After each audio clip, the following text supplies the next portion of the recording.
Ola, chámome Carolina e vou a presentar un traballo que fixemos todos os da clase, que vai sobre alimentación e nutrición. Boas tardes, eu chámome Laura e vou explicar a diferencia entre alimentación e nutrición. A alimentación é o máis importante da nosa vida para manternos sans, activos e con enerxía. Por esa razón é pola que debemos cuidar todo o que comemos para que non nos faga dano e as nosas células reciban todo o necesario para realizar as tres funcións vitais. Pero antes é moi importante saber a diferencia entre alimentación e nutrición. Alguén sabe a diferencia? David. A alimentación é tomar alimentos e a nutrición é, despois de tomar os alimentos, absorber os nutrientes. Efectivamente, porque según isto pon que a alimentación é un acto voluntario que facemos para tomar os alimentos para satisfacer a fame ou o apetito. E a nutrición é o proceso fisiolóxico e voluntario que fai o noso organismo para poder tomar os nutrientes dos alimentos. En conclusión, podemos dicir que a nutrición é a consecuencia da alimentación, a cal pode ser boa ou mala, dependendo dos alimentos que se consumen.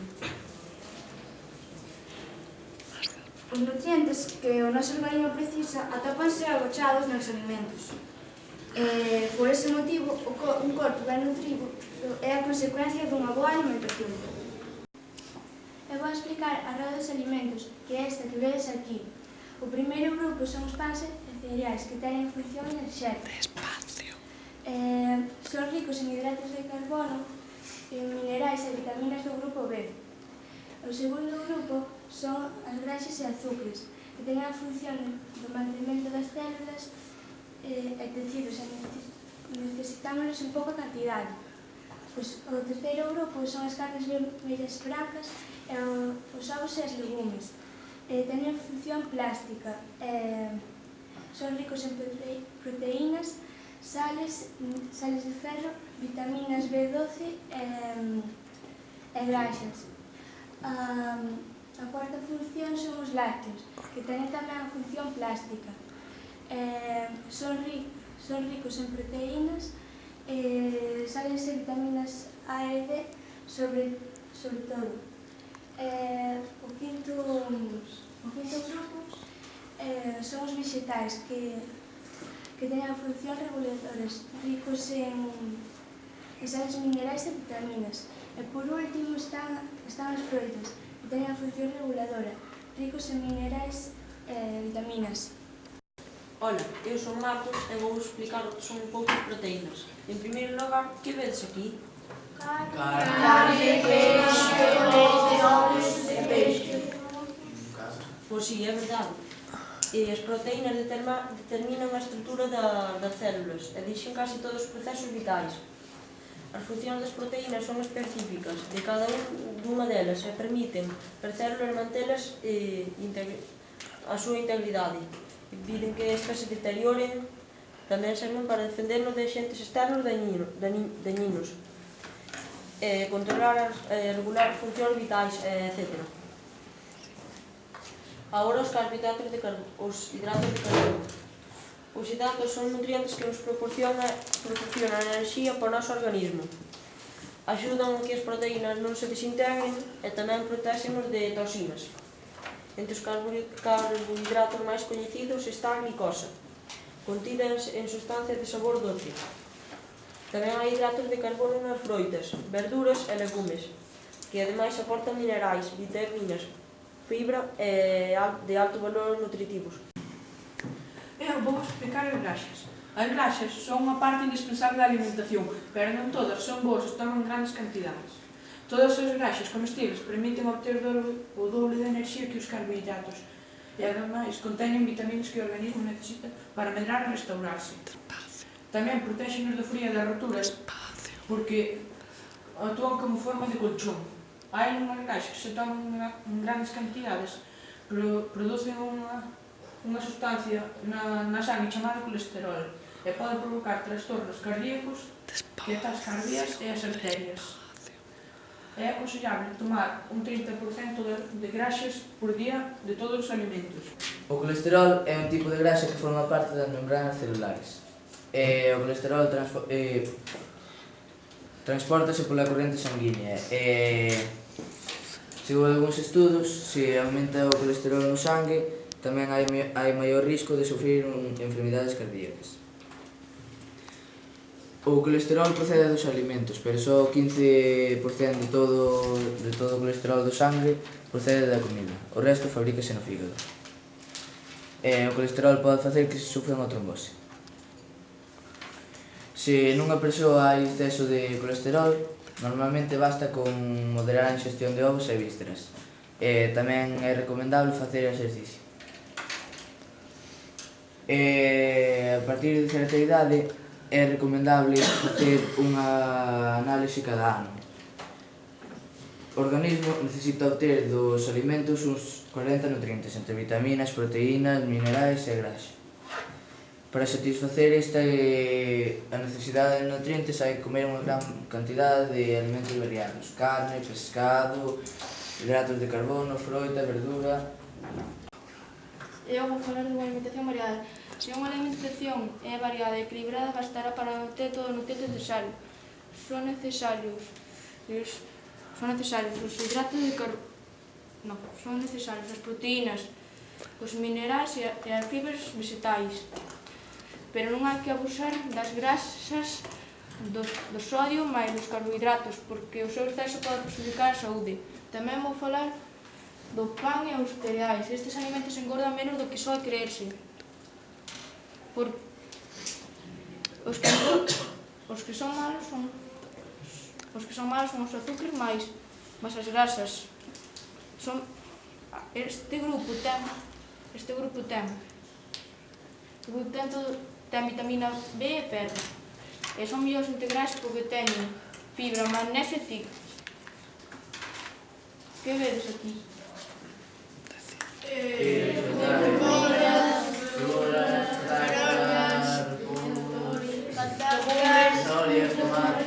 tomates, fabas, Guisantes. calabazas.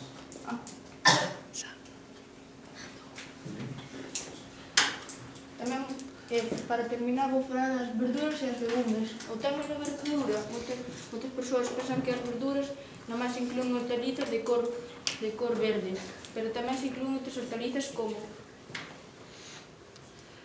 os tomates, as patacas, as cebolas, etc.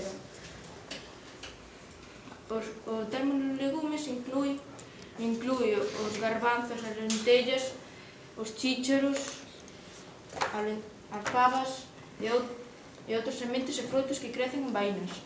Hai que comer moitas verduras porque son boas para a saúde. Agora vou falar das froitas. As froitas, en especial os cítricos, conteñen vitamina C e outros nutrientes. En cambio, aportan calorías, sodio e graxas. Aquelas cuyas sementes e fel son comestibles proporcionan fibra. Agora vou falar das carnes, os peixes e os ovos. Estes alimentos son ricos en proteínas e conteñen fósforo, en menor cantidades, ferro e outros minerais e vitaminas. Algunhas carnes conteñen máis graxa que outras, que as conteñen en cantidades moderadas. Agora vou falar do leite e os lácteos. O leite e os seus derivados son a principal fonte de calcio.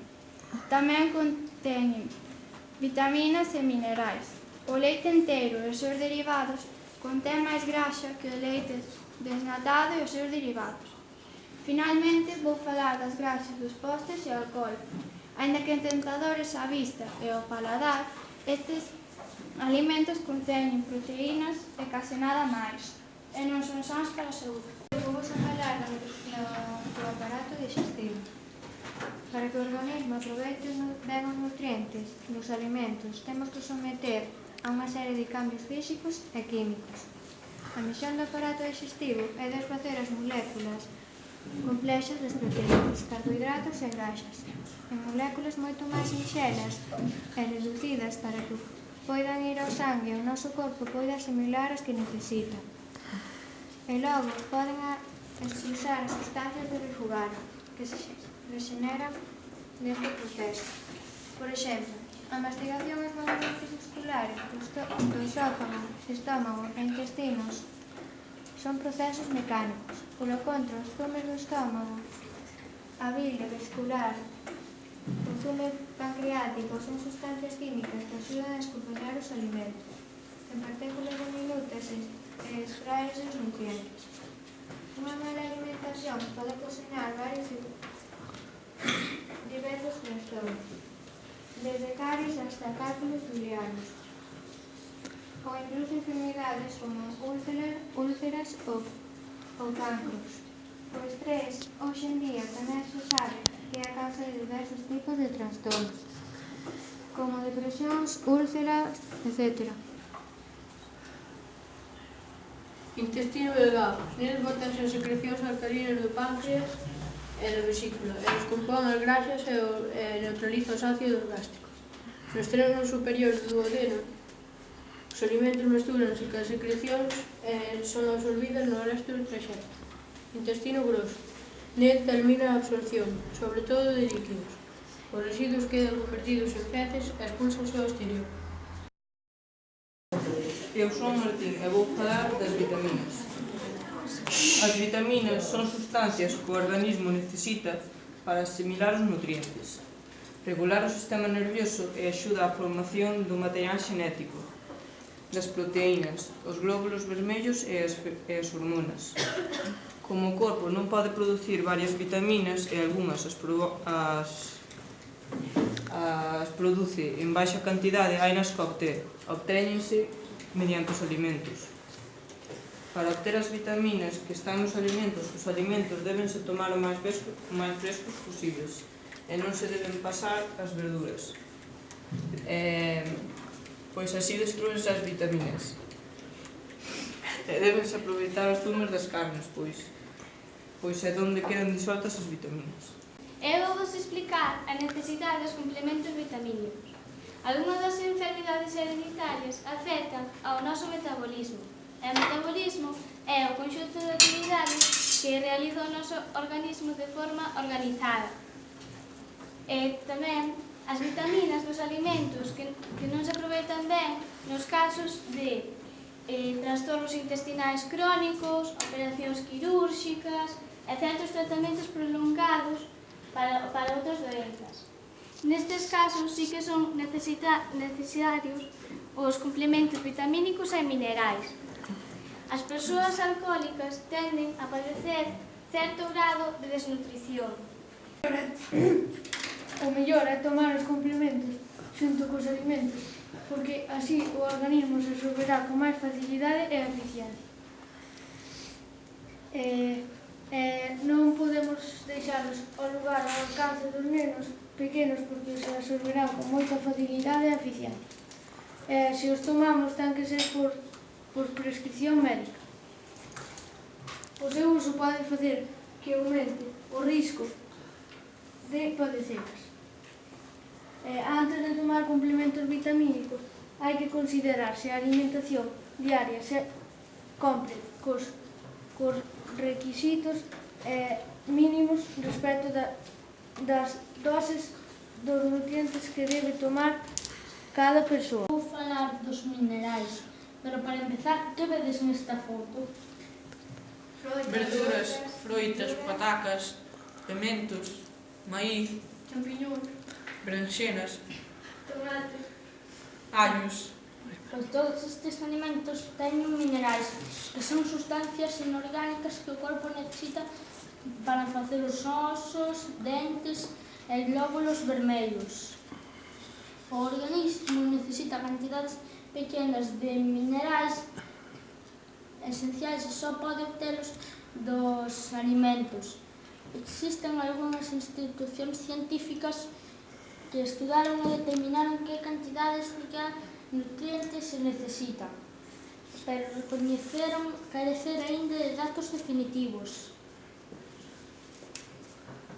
aunque lograron establecer un mínimo de dosis prudentes.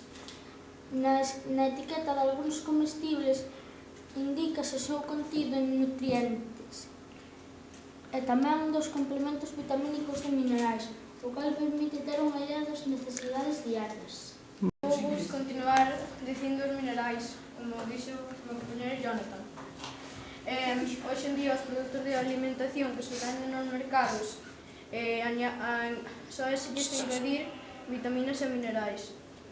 Este é o caso de moitos alimentos especiais para bebés. Por exemplo, leites enriquecidas con calcio e cereais enriquecidos con vitaminas. Para calquera persoa que se alimente dunha forma variada e equilibrada non terá que tomar vitaminas e minerais engadidos. Por exemplo, durante os anos de fertilización da fertilidade das mulleres poden chegar a ter que tomar complementos de ferro, porque poden chegar a perder certa cantidade destes nutrientes. Eu vou vos falar dos tipos de minerais, de onde se encontran e dos seus beneficios. O primeiro é o calcio, que se encontra sobre todo nas verduras verdes e nos frijóns. Os seus beneficios son que axuda á circulación sanguínea, a formación de osos e dentes e para o sistema nervioso e a actividade eléctrica. O fósforo encontra sobre todo na carne, nos lácteos, nos garbanzos, nos carnes e nos cereais. Os beneficios: crea reservas básicas de enerxía para as células. O potasio encontrase sobre todo no aguacate, no plátano, nas acelgas, nas papas, nas lentellas ou no bechamel. Os seus beneficios son que é esencial para o equilibrio dos líquidos corporais e numerosas reaccións celulares. O magnesio. As súas fontes máis abundantes son os feixóns, os chícharos, as noces, os cereais, as verduras verdes e de follas brancas.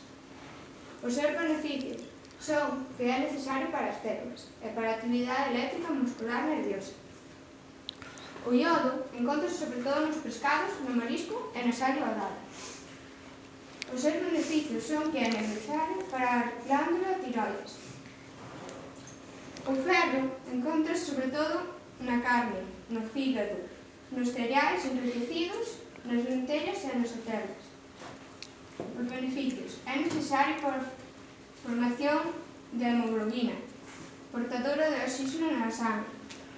Nas últimas décadas, os nutricionistas fixeron fincapé no equilibrio e moderación na indigesta de alimentos de todo tipo para evitar enfermidades degenerativas.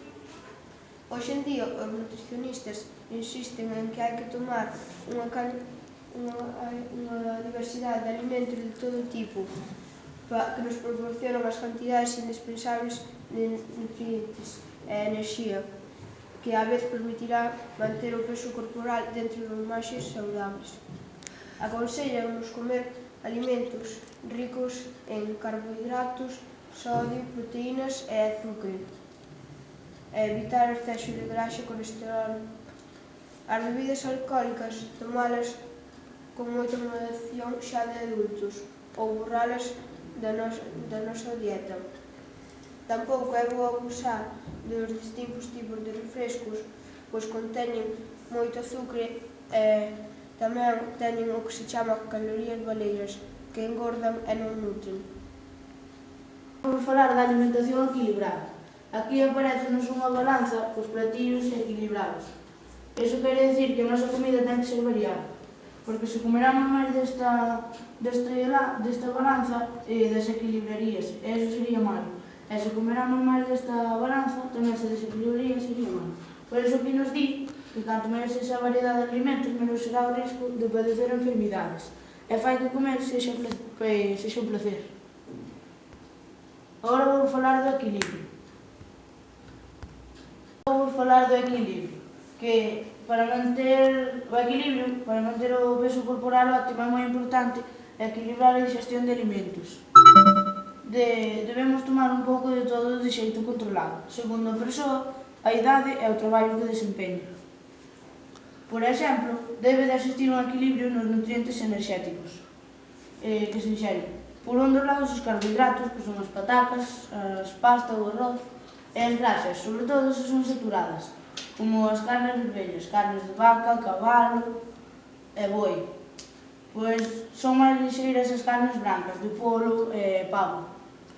Non son tan prexudiciais para a saúde. Tamén non nos podemos olvidar nunca de que hai que comer tamén verduras, hortalizas e froitas. Aquí móstranos unha balanza que nos pon que as calorías que consumimos temos que gastar. Senón, teríamos que facer actividade física, porque caeríamos na obesidade ou no engordamento. Agora eu vou vos falar dos menos sódio. O sodio é un mineral que se atopa na nosa comida.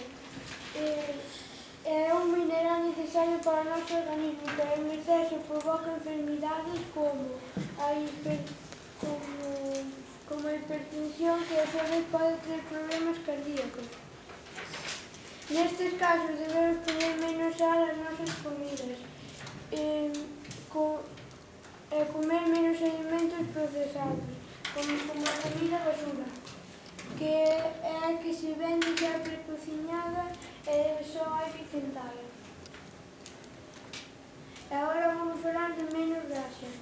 Os médicos especialistas no corazón e no cancro aconsellan que a caloría proporcionada das graxas non exceden do 30% do total dos alimentos inxeridos. Os produtos elaborados como a bollería en xeral ten alta comida en graxa. Non hai que deixar de comer certos alimentos como as palmeiras, os donuts, as galletas e bizcoitos, que precisamente resultan moi apetitosos. Senón que debemos facer é comelos con menos frecuencia e menor cantidade. É moi común comer exceso de azúcar. Na súa maior parte trátase de sacarosa. Tamén se toma unha moi boa parte de endulcorantes que están ao cubo.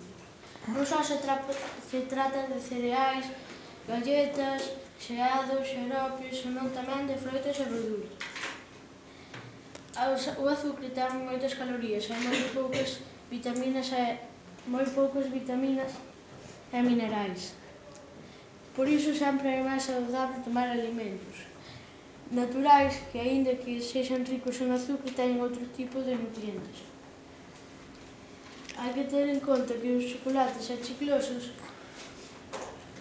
danan a boca e provocan caries. Estamos acostumados a pensar nos alimentos en términos de sabor, pero tamén é bo pensar nos alimentos en términos de canta enerxía nos poden proporcionar ao noso organismo. A enerxía mídese en calorías. As graxas son as que máis calorías teñen, e os carbohidratos teñen a mitade das graxas. O alcohol ten 7 calorías por gramo. O valor enerxético varía moito de un alimento a outro.